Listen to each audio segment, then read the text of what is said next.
Wala yun, wala kaming relasyon ng babaeng yun. Gusto ko ba naman na ipagpalit ka sa babae na yun? Syempre ikaw pa rin yung pipiliin ko. Hindi ko kaya na mawala ka sa akin. At hindi ko kaya pag hiniwalayan mo ko. But not every single word ay pinaniwalaan ko.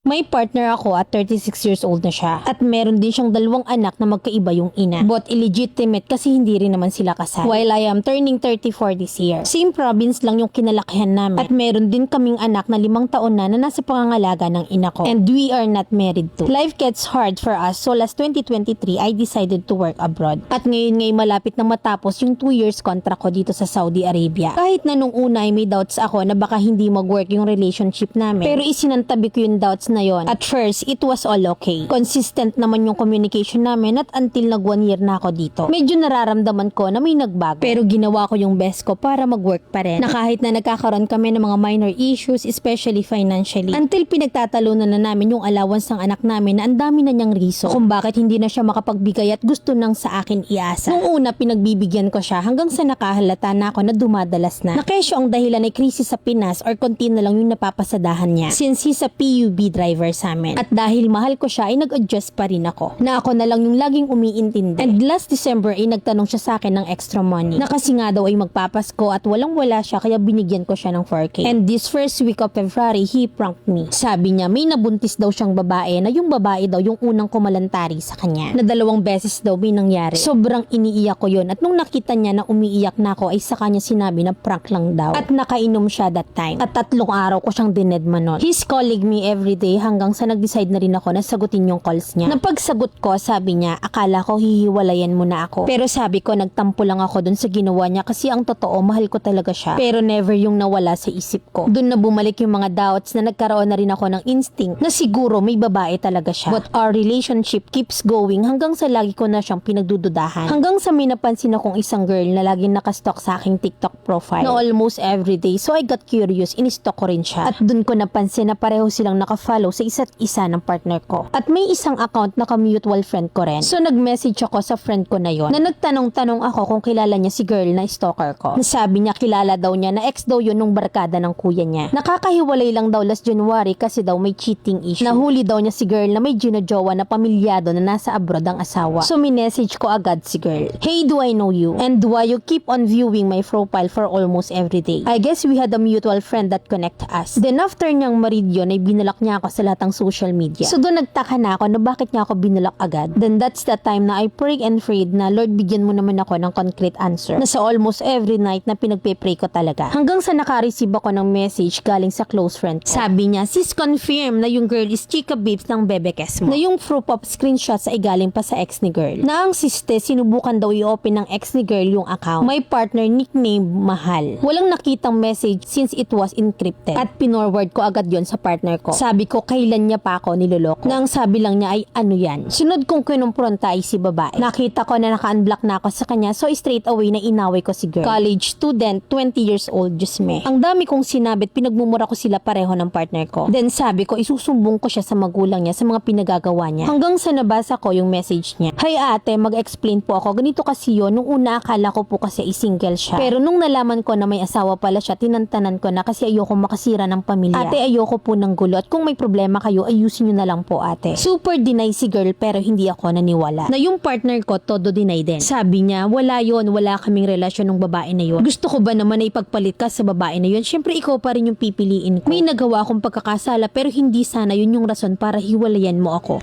But not every single word ay pinaniwalaan ko at nakipaghiwalay ako. Nag-message ako sa best friend ni girl na nagmamakaawa ako na sana makausap ko yung parents niya. Since magkapit bahay pala sila at sabihin ng lahat sa akin ng mga nalalaman niya. Hanggang sa nakausap ko yung mother ng girl. Naging maayos naman yung pag-uusap namin but I was never contented. Kaya pinilit ko yung best friend ni girl na magsabi ng totoo sa akin. At first natakot siya but later on naawa rin siya sa akin. Sinabi niyang lahat ng nalalaman niya sa dalawa. Na alam daw ni girl na pamilyado yung lalaking kinakalantari niya. Kaya pala ako ini-stalk ni girl dahil alam niya na ako yung legal na jowa. And after all ng nalaman ko, I kept going para mapahiya sila pareho. I message almost family members niya, especially his siblings. Kasama sa message ko yung picture ni babae. And I publicly announced na pinagpalit ako ng partner ko sa kolehiyala. The whole month was super disaster for me. The biggest trauma in my life. I was so stressed pero lumalaban ako para sa anak ko. I totally ended my almost 6 years relationship because I believe that he never deserved a second chance. I'm still in my pain and angry at the same time naawa ako sa anak ko. Hindi nabuo yung kakalakhan niyang pamilya. But this is the reality of life. Na sana may paliwanag ko ng maayos sa kanya at sana maiintindihan niya kung bakit kailangan niyang lumaki sa broken family. And to all my fellow OFWs out there, pakiramdaman yung maigi ang mga asawa nyo at wag na wag nyong babaliwalain ang mga instinct nyo. Sa ngayon, nasa healing process pa rin ako and it's been a month, but the pain is still like fresh. But I know someday I can totally forgive and forget. I need your real talk advice, Mami Len. Letter sender, Kiara ng Saudi Arabia.